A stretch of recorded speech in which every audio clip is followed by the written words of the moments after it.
अपनी हालत तो देखो, क्या हाल बना रखा है। तुम मुझसे शादी क्यों नहीं कर लेते? क्या तुम्हारा दिमाग खराब है? मेरे सबसे बुरे दौर में विवियन सिंक्लेयर ने मुझसे शादी की थी। सब कहते थे कि उसने भाई को जलाने के लिए ऐसा किया, पर उसकी मौत के बाद वो अपना सब कुछ मेरे नाम कर गई। सब कुछ, यहाँ तक कि एक छोटा सा वॉइस रिकॉर्डर भी। मैंने प्ले बटन दबाया और उसकी मीठी और नरम आवाज कमरे में गूंजने लगी। एड्रियन, क्या तुम भी मुझे थोड़ा सा प्यार कर सकते हो? इतने सालों बाद आखिरकार मुझे वो प्यार दिख ही गया जो उसने बर्फ की परतों के नीचे छिपा रखा था। एक ऐसा प्यार जो इतना विशाल, इतना खामोश और इतना गहरा था। और फिर सब कुछ धुंधला हो गया।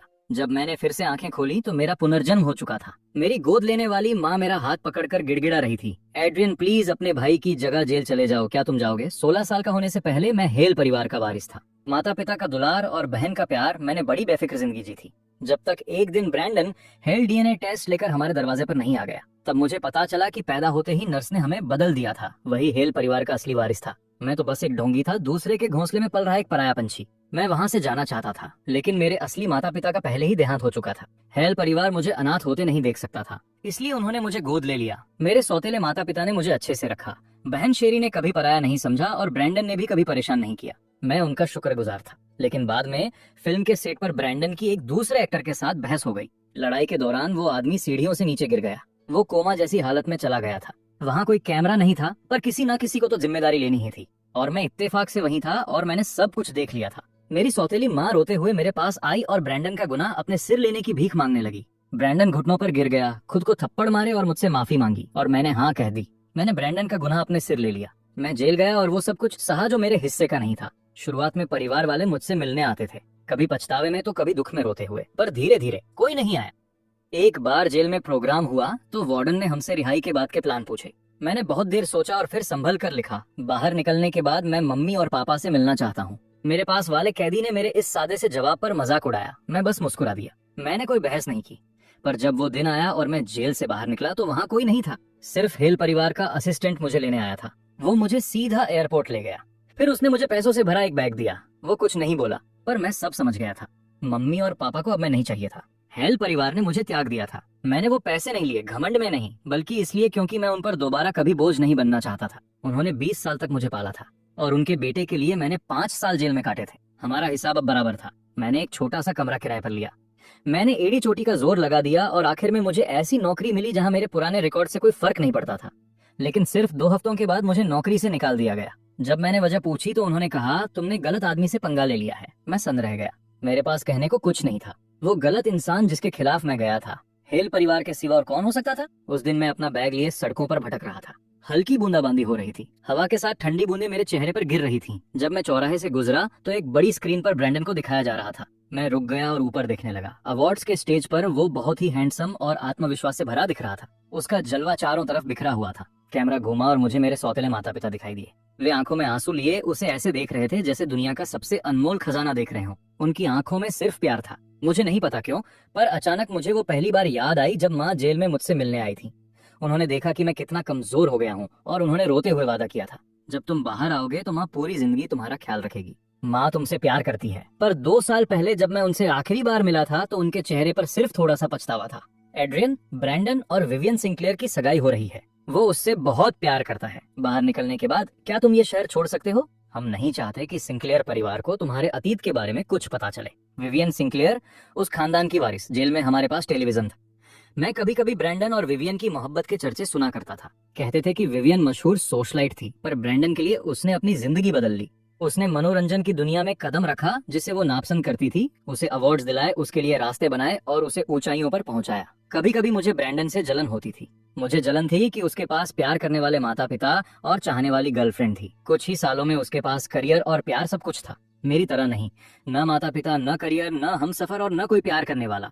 रही बात विवियन की मुझसे शादी करने की, तो वो एक इत्तेफाक था। नौकरी से निकाले जाने के बाद मैं अपने गृहनगर लौट आया और वेटर का काम करने लगा। काम में मैं खुद को व्यस्त रखता था। मुझे नहीं पता उसे कैसे पता चला, पर जब वो मुझे ढूंढते हुए आई, मैं एक ग्राहक को बियर सर्व कर रहा था। वो आदमी नशे में था और मालकिन के साथ बदतमीजी कर रहा था। मुझे गुस्सा आया और मैंने उसे जोरदार थप्पड़ जड़ दिया। वो आदमी आगब बूला हो गया।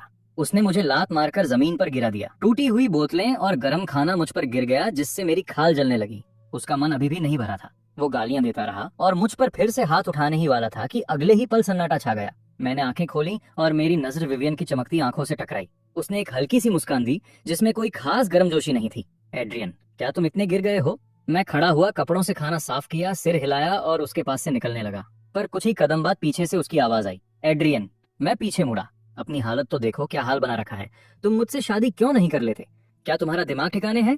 विवियन ने मेरी तरफ गंभीरता से देखा। उसकी आंखों में क्या था पता नहीं, पर उसकी आवाज में सच्चाई थी। सच कहूं तो तुम्हारे भाई ब्रैंडन ने मुझे छोड़ दिया है और मेरा मूड बहुत खराब है। हेल परिवार ने तुम्हारी ये हालत कर दी।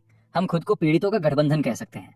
वैसे भी तुम्हारे पास खोने को कुछ नहीं है। मुझसे शादी करने में तुम्हारा कुछ नहीं जाएगा।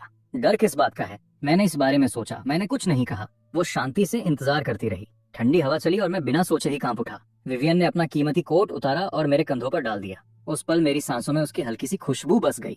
बाद में जब हमारी शादी की खबर फैली तो पूरी इंडस्ट्री में हंगामा मच गया। सब कहने लगे कि विवियन ने ब्रैंडन को जलाने के लिए मुझसे शादी की है। शादी में जब विवियन ने हाँ कहा तो मैंने भीड़ में ब्रैंडन को देखा। उसकी आंखें रोने की वजह से लाल थीं। वो अपना आपा खो बैठा और वहां से चला गया। मैंने अपने पास खड़ी विवियन को देखा। वो बस मुस्कुरा रही थी। उसने ब्रैंडन की तरफ देखा तक नहीं, जैसे उसने कभी उससे प्यार ही न किया हो। शादी के बाद विवियन ने मेरा बहुत ख्याल रखा। उसने मुझे अपना पर्सनल असिस्टेंट बना लिया ताकि हम हर पल साथ रहें। जब मैंने वजह पूछी तो उसने मजाक में कहा, मैं तुम्हारे जैसे सुंदर आदमी को घर पर अकेला नहीं छोड़ सकती। क्या होगा अगर कोई चोर तुम्हें चुरा ले जाए? अगर तुमने अपनी मासूमियत खो दी तो ये मेरे लिए बहुत बड़ा नुकसान होगा। मैं उसके इस मजाक पर हंस पड़ा और कोई बहस नहीं की। जेल में बिताए उन सालों में मैंने बहुत कुछ सहा था। मेरा शरीर अब और तनाव नहीं झेल सकता था। एक मामूली सर्दी जुकाम भी मुझे गंभीर रूप से बीमार कर देता था। बाद में विवियन ने मेरा इलाज करने के लिए एक नामी डॉक्टर रखा और मैं धीरे धीरे ठीक होने लगा। मेरे बिस्तर के पास बैठी उसने मेरा हाथ पकड़ा। वो बहुत ही गंभीर दिख रही थी। मैंने तुम्हें खरीदा है। तुम्हारी जिंदगी अब मेरी है। तुम्हें मुझसे पहले मरने की इजाजत नहीं है। मुझे पता था कि उसकी बातें बचकानी थी, पर उसकी उन भावुक आंखों में देखते हुए मैंने हाँ में सिर हिला दिया। मुझे नहीं पता था कि वो इतनी दुखी क्यों थी, पर मैंने कभी कुछ न पूछने और बीच में न पढ़ने का सबक सीख लिया था। ऐसे ही हमें साथ में बूढ़ा होना था। पर आखिर में वादा मैंने नहीं तोड़ा। वो विवियन थी। मिस्टर एड्रियन, मिस विवियन का कल सुबह 4:10 पर एक सड़क हादसे में निधन हो गया।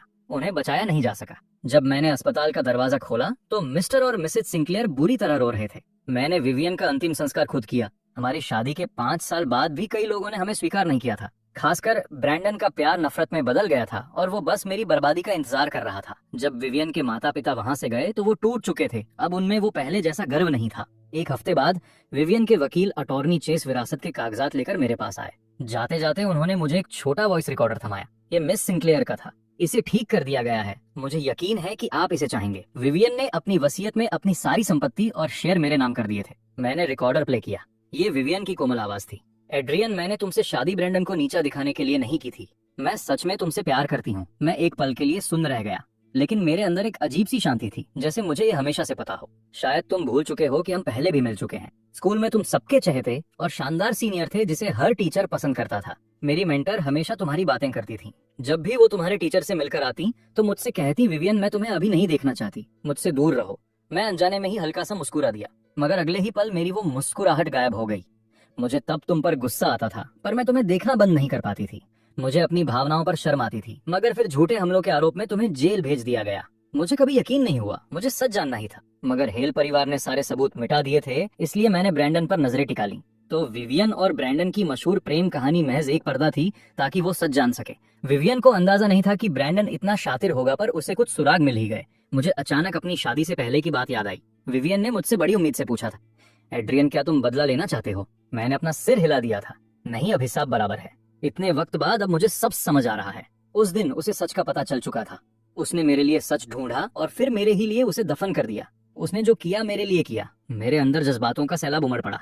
मैंने सबको धोखा दिया, यहाँ तक कि तुम्हें भी। तो मेरी एक्टिंग वाकई में कमाल की रही होगी। तुम्हें पता है, जब मैं तुम्हारे पास शादी का प्रस्ताव लेकर आई थी तब तुम्हारे चेहरे के भाव और तुम्हारी आंखें कितनी मासूम लग रही थी। छोड़ो, मैं फिर से फालतू की बातें कर रही हूँ। सच तो यह है कि मैं हमेशा से पूछना चाहती थी, एड्रियन, क्या तुम भी मुझे थोड़ा सा प्यार कर सकते हो? शायद इस जन्म में मुझे जवाब न मिले तो जब मैं अगले जन्म में तुम्हें ढूंढूं तब मुझे बताना। मैंने उसके आखिरी शब्द साफ सुने। उसने कहा, एड्रियन, मैं तुमसे बहुत बहुत प्यार करती हूँ। मेरे दबे हुए सारे अरमान अचानक फूट पड़े। आंसू एक के बाद एक गिरते रहे। इतने समय बाद मुझे विवियन का वो गहरा और छिपा हुआ प्यार नजर आया, पर अब बहुत देर हो चुकी थी। खाली कमरे में मेज पर वो कुमुदिनी के फूल रखे थे जो विवियन कुछ दिन पहले लाई थी। मुझे ये फूल हमेशा पसंद थे, इसलिए वो इन्हें किसी खजाने की तरह बड़े गर्व से मेरे लिए लाई थी। एड्रियन, उसने कहा था, क्या इनकी खुशबू अच्छी है? मैंने एक एक फूल खुद चुना है। अब से हमारे घर के लिए सारे फूल मैं ही लाऊंगी, इनकी खुशबू बहुत प्यारी है। तब उसकी आंखों की चमक सितारों जैसी थी। मैं मना कैसे कर सकता था, पर वादा करने वाली ने ही झूठ बोला। वो पहले चली गई और उन फूलों की आखिरी रोशनी भी अपने साथ ले गई। खिड़की से चांद की रोशनी मेरे शरीर पर पड़ रही है। मैं हाथ बढ़ाता हूँ पर मुझे सिर्फ ठंडक महसूस होती है। एक हफ्ते बाद मैं वकील चेस से मिलने जाता हूँ। वकील साहब, विवियन की सारी संपत्ति अनाथालय को दान कर दीजिए, मुझे कुछ नहीं चाहिए। मिस्टर एड्रियन, क्या आपने कभी विवियन से प्यार किया था? मैं बस मुस्कुरा दिया पर कोई जवाब नहीं दिया। महीने बीत गए पर पता ही नहीं चला। मुझे बस इतना याद है कि एक दिन मैं बहुत बीमार हो गया और बिस्तर पर लेटा छत को घूर रहा था। मैं वकील की उस बात के बारे में सोच रहा था कि क्या मैंने कभी विवियन को चाहा था। हाँ, किया था, हमेशा किया था। धीरे धीरे मेरी चेतना खोने लगी। जब मैंने दोबारा आंखें खोली तो मेरा पुनर्जन्म हो चुका था। मेरी गोद ली हुई माँ ने मेरा हाथ पकड़ा हुआ था। एड्रियन, माँ तुमसे भीख मांगती हैं, अपने भाई को बचा लो, वो अभी बहुत छोटा है, वो जेल कैसे जा सकता है। मुझे सच में पता है कि मुझसे गलती हुई, मेरा वो मतलब नहीं था। मैं जेल नहीं जाना चाहता, मैं बहुत बड़ा स्टार हूँ। अगर मैं जेल गया तो मेरी पूरी जिंदगी बर्बाद हो जाएगी। ब्रैंडन घुटनों के बल बैठकर बुरी तरह रो रहा है। मुझे जेल मत जाने दो। मिस्टर हेल उसे कसकर पकड़ते हुए दिलासा दे रहे हैं। बेटा, तुम्हें कुछ नहीं होगा। मिसेज हेल ने मेरा हाथ पकड़ लिया। उनके चेहरे पर आंसू बह रहे थे। उनकी आवाज दबी हुई थी, फिर भी उसमें सच्चाई थी। प्लीज एड्रियन, उसके बदले तुम जेल चले जाओ, क्या तुम नहीं जाओगे? मैं खामोशी से मिसेज हेल को देखता रहा। वहाँ कोई कैमरा नहीं था, सिर्फ तुम और ब्रैंडन थे। अगर तुम मान लो कि तुमने गलती से उस एक्टर को धक्का दिया था तो पुलिस को कुछ पता नहीं चलेगा। एड्रियन, तुम चिंता मत करो, तुम्हारे जेल जाने के बाद माँ सब संभाल लेगी। मैं तुम्हें तकलीफ नहीं होने दूंगी। तुम्हारे बाहर आने के बाद हेल परिवार जिंदगी भर तुम्हारा साथ देगा। उन्होंने पिछली बार भी यही कहा था, पर वो वादा सिर्फ 1 साल चला। एक बार वादे की म्याद खत्म हो जाए तो उसकी कोई कीमत नहीं रहती। मैंने धीरे से मिसेज हेल से अपना हाथ छुड़ाया और मना कर दिया। पिछली जिंदगी में जेल में मुझे काल कोठरी में डाल दिया गया था। फिर अपनी शक्ल की वजह से मुझे गुंडों की मार और अपमान सहना पड़ा। वो पीड़ा असहनीय थी। सिर्फ शेरी कभी कभी मुझसे मिलने आती थी। फिर एक दिन खाने में जहर मिलने की वजह से मुझे मेडिकल पैरोल मिली। मिसेज हेल अस्पताल में मेरे पास आई थी। उस दिन वो मुझे बड़ी बेबसी से देख रही थी। आखिरकार वो जेल है, कोई सैर सपाटा नहीं। कुछ तकलीफें तो झेलनी ही पड़ती हैं। एड्रियन, ब्रैंडन को दोष मत देना, वो जल्द ही काम के सिलसिले में विदेश जा रहा है। मुझे उसकी चिंता हो रही है। शायद अब मेरे पास तुमसे मिलने का वक्त न रहे। मिसेज हेल दंग रह गई थी। उन्होंने शायद कभी नहीं सोचा था कि मैं जैसा आज्ञाकारी लड़का उन्हें मना कर देगा। मेरा पुनर्जन्म हुआ है। मैं अपनी गलतियां दोहराने वापस नहीं आया हूँ। मैं दोबारा शांति और मजबूती से बोला, माँ, मैं शुक्रगुजार हूँ कि आपने 20 साल मुझे पाला, पर मैं उसके लिए अपनी जिंदगी बर्बाद नहीं करूंगा। मुझे स्वार्थी कहिए या एहसान फरामोश, पर मैं उसका इल्जाम अपने सिर नहीं लूंगा।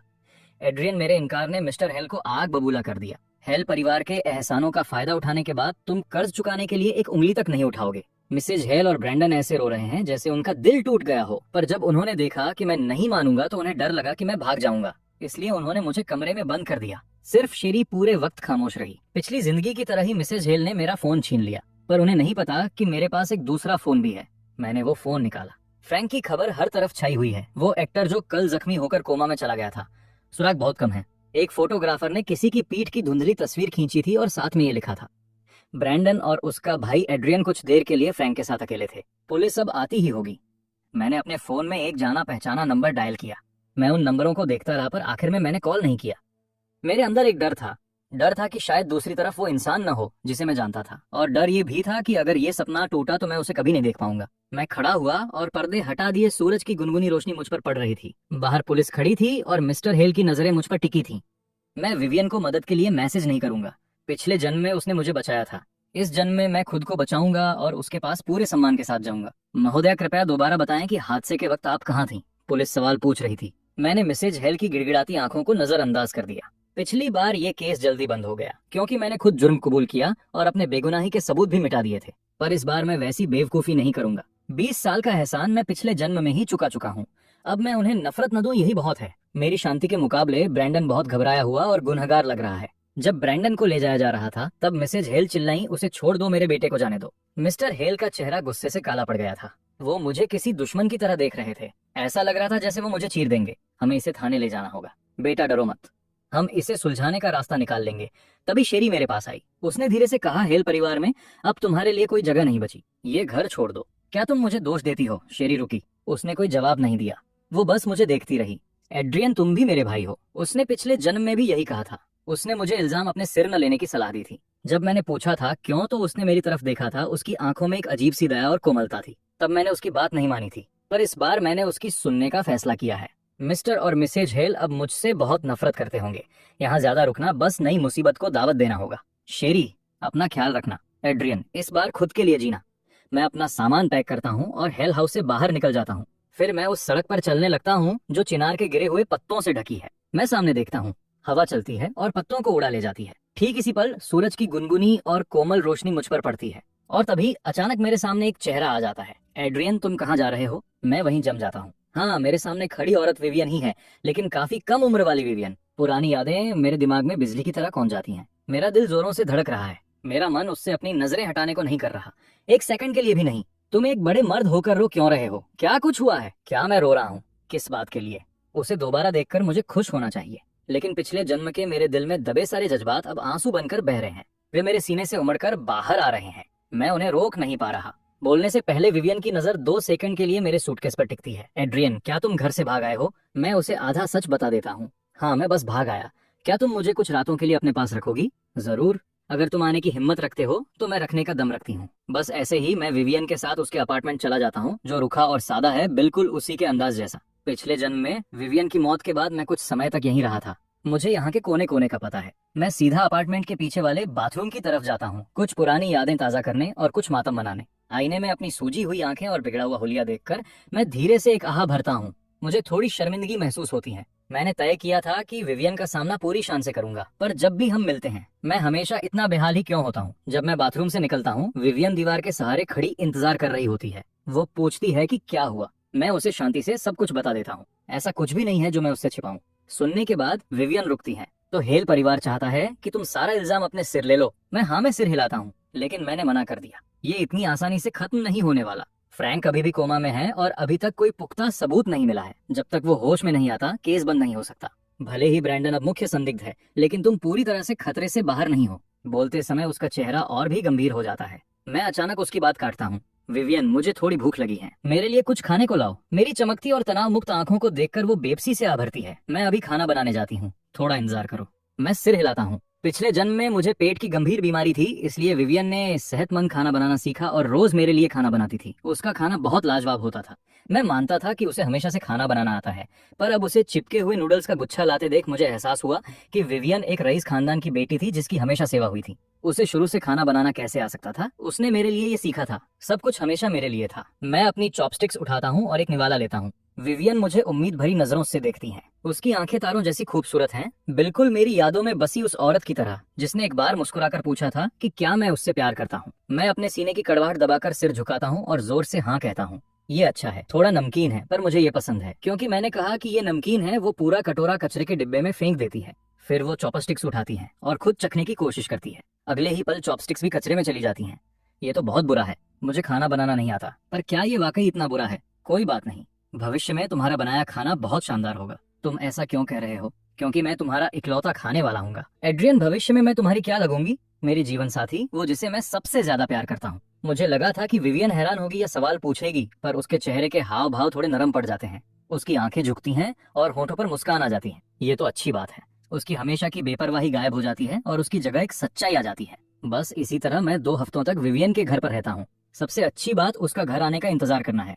वो रसोई में खाना बनाने की जद्दोजहद करती है, जबकि मैं दरवाजे के सहारे खड़ा उसे देखता रहता हूँ। कभी कभी मैं उसकी मदद भी करता हूँ। उस पीली रोशनी के नीचे जोड़ा बनाए हुए उसका चेहरा बहुत खूबसूरत लगता है, जिसमें एक मासूमियत झलकती है। उस नरम रोशनी में डूबी हुई वो एक सुकून देने वाली कोमलता बिखेरती है। पिछले जन्म की उस बेबाक और सख्त मिस विवियन के मुकाबले वो अब कहीं ज्यादा नरम और कम उम्र दिखती है। ये उसकी जिंदगी का वो हिस्सा है जिसे मैंने पहले कभी नहीं देखा था। जैसे जैसे विवियन का खाना दिन ब दिन बेहतर होता गया, हेल परिवार का सब्र आखिरकार जवाब दे गया।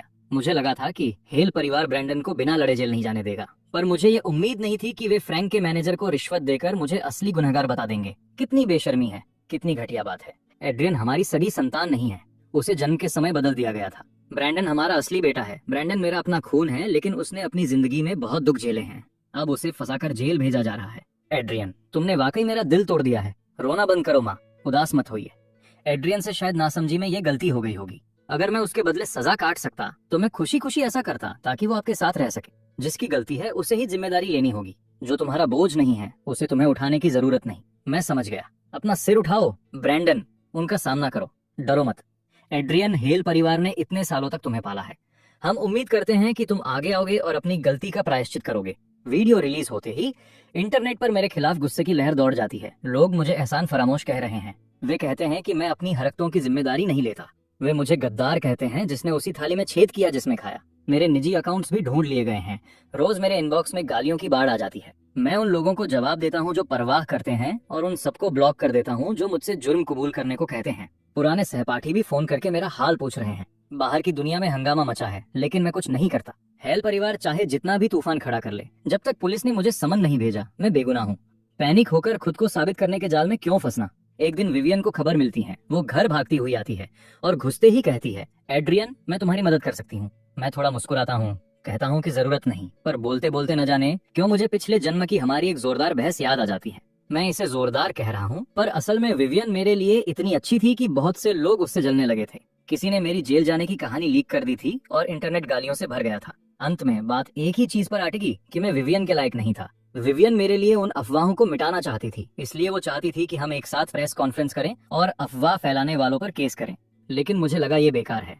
आखिरकार मैं जेल जा चुका था, मेरा ज़मीर साफ था, लेकिन मैं नहीं चाहता था कि विवियन भी इस आलोचना में घिसे। पर इस बात ने उसे नाराज कर दिया। उसने बहुत बेरुखी से मुझसे पूछा था, क्या तुम्हारे दिल में मेरे लिए कोई जगह है? क्या तुम मुझे अपनी पत्नी मानते हो? तब मुझे बस यही लगा था कि अफवाहों को नजरअंदाज करना ही बेहतर है। विवियन को लगता था कि ये गपशप बेतुकी और बेबुनियाद है। एक लंबी खामोशी के बाद उसने एक फीकी और कड़वी हंसी हंसते हुए धीरे से कहा, तुम शायद एक साफ नाम के साथ जी सको, पर मैं किसी को तुम पर उंगली उठाते नहीं देख सकती। मैं चुप रहा और कोई जवाब नहीं दिया। जब विवियन जाने लगी तो मैंने उसकी तरफ देखा। वो बस एक अकेला और तन्हा सा साया लग रही थी। तब मुझे थोड़ा पछतावा हुआ था। मैंने सोचा था कि शायद मुझे मान जाना चाहिए था, ये इतनी छोटी सी बात थी। पर मुझे कभी अंदाजा नहीं था कि वो उसे आखिरी बार देखना होगा। उसकी मौत के बाद मैं खुद से बार बार पूछता रहा, मैं उसके साथ क्यों नहीं खड़ा हुआ? मैंने उसे अपने दिल की बात क्यों नहीं बताई? उसकी बेपनाह देखभाल, उसका समर्पण, क्या मैंने वाकई नहीं देखा कि वो मुझसे प्यार करती थी?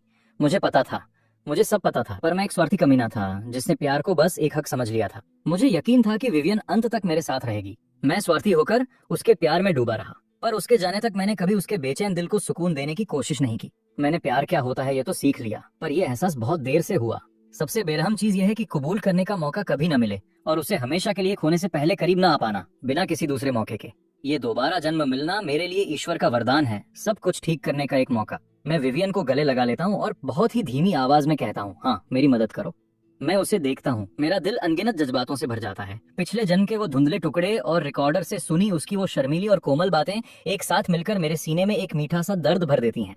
मैं मुस्कुराता हूँ, शिष्टाचार के लिए नहीं, बल्कि एक राहत, गर्माहट और भरोसे के साथ। इस बार मैं उसे खुद से दूर नहीं करूंगा। मैं उसे खामोशी और तन्हाई में सब कुछ अकेले नहीं सहने दूंगा। विवियन बहुत तेजी से काम करती हैं। वो सिंक्लेयर परिवार की पूरी ताकत लगा देती हैं ताकि उस घटना वाले दिन फिल्म सेट के आसपास के हर मुमकिन कैमरे की गुप्त जांच शुरू की जा सके, जैसा कि उसने सोचा था। भले ही हेल परिवार ने पुख्ता सबूतों को जल्दी से मिटा दिया था, पर कोई भी योजना पूरी तरह से सही नहीं होती। आसपास की दुकानों, सड़कों और उस दिन वहां शूटिंग कर रहे अन्य फिल्म क्रू के कैमरों की जांच करके हमें आखिरकार कुछ धुंधले लेकिन बेहद जरूरी वीडियो मिल जाते हैं। फुटेज साफ नहीं है, लेकिन ब्रैंडन की खास जैकेट और उसके चमकते हुए बालों से साफ पता चलता है कि उसकी एक्टर फ्रैंक के साथ तीखी बहस हो रही है। और उसी हाथापाई में वो फ्रैंक को सीढ़ियों से नीचे धक्का दे देता है। फुटेज हाई रेजोल्यूशन में नहीं है, लेकिन ये केस की सच्चाई खोलने के लिए काफी है। ब्रैंडन को किसी तरह पता चल जाता है कि हम सबूत जुटा रहे हैं। एक चूहे की तरह घिर जाने के बाद वो विवियन को किडनैप करने के लिए आदमी भेजता है और मुझे फोन करके बदले में असली सबूतों की मांग करता है। एड्रियन सबूत दे दो, वरना विवियन की खैर नहीं। वीरान गोदाम नंबर 3 में अकेले आओ और सारी कॉपियां लाओ। ब्रैंडन की आवाज में पागलपन था और मेरा दिल तेजी से धड़क रहा था। मैं उस वीरान गोदाम पहुंचा जहां ब्रैंडन कुछ खतरनाक गुंडों के बीच खड़ा था। वो कहाँ है? ब्रैंडन चिल्लाया। तुम्हें यूएसबी ड्राइव चाहिए? ले लो, पर पहले विवियन को छोड़ो। ब्रैंडन की आंखों में लाच और जीत साफ दिख रही थी। उसी पल मैंने उसके पास खड़े गुंडों को पहचान लिया। ये वही लोग थे जिन्होंने पिछली जिंदगी में जेल में मुझे तड़पाया था। तो ये कोई इत्तेफाक नहीं था। शुरू से आखिर तक ये सब ब्रैंडन की ही चाल थी। वो सिर्फ इल्जाम मुझ पर नहीं डालना चाहता था, वो चाहता था कि मैं जेल में तड़पूं और कभी बाहर न आ पाऊं। मेरा दिमाग गुस्से से भर गया और मैंने यूएसबी ड्राइव ब्रैंडन को थमा दी। जैसे ही विवियन मेरे पास आई, मैं ब्रैंडन पर झपटा और यूएसबी वापस छीनने की कोशिश की। वहां हंगामा मच गया। वे गुंडे अनाड़ी नहीं थे, उनका हमला बेहद बेरहम था। मैंने विवियन को बचाते हुए पूरी जान लगा दी। उसी बीच मेरी पीठ पर लोहे की रॉड लगी। दर्द आग जैसा था, पर मैं उसे गोदाम से बाहर ले आया। हम बच तो गए, पर यूएसबी अब भी ब्रैंडन के पास थी। वो जीत की हंसी हंसा। वो अपने आदमियों के साथ भाग निकला। उसे लगा कि सबूत मिटाकर वो चैन की नींद सो पाएगा। अगर दर्द हो रहा है तो बताओ, नाटक मत करो। मैं ठीक हूँ, पहले से बहुत बेहतर हूँ। अकेले खतरे में मत जाना, वादा करता हूँ। फिर कभी नहीं। जब ब्रैंडन को लगा कि सब ठीक हो गया है और वो प्रेस कॉन्फ्रेंस की तैयारी कर रहा था, तभी खबर आई कि सर फ्रैंक जाग गए हैं और उन्होंने तुम्हारा नाम लिया है। क्या? पुलिस आ रही है। अस्पताल से चौंकाने वाली खबर आई। फ्रैंक जो कोमा जैसी हालत में थे अब जाग चुके थे। होश में आते ही उन्होंने पुलिस को बताया कि बहस के दौरान ब्रेंडन ने ही उन्हें सीढ़ियों से नीचे धक्का दिया था। ब्रेंडन ने मुझे धक्का दिया था। उसी वक्त वकील चेस ने वो फुटेज पेश की जो विवियन ने बैकअप के लिए रखी थी। ये सबूत पक्का था।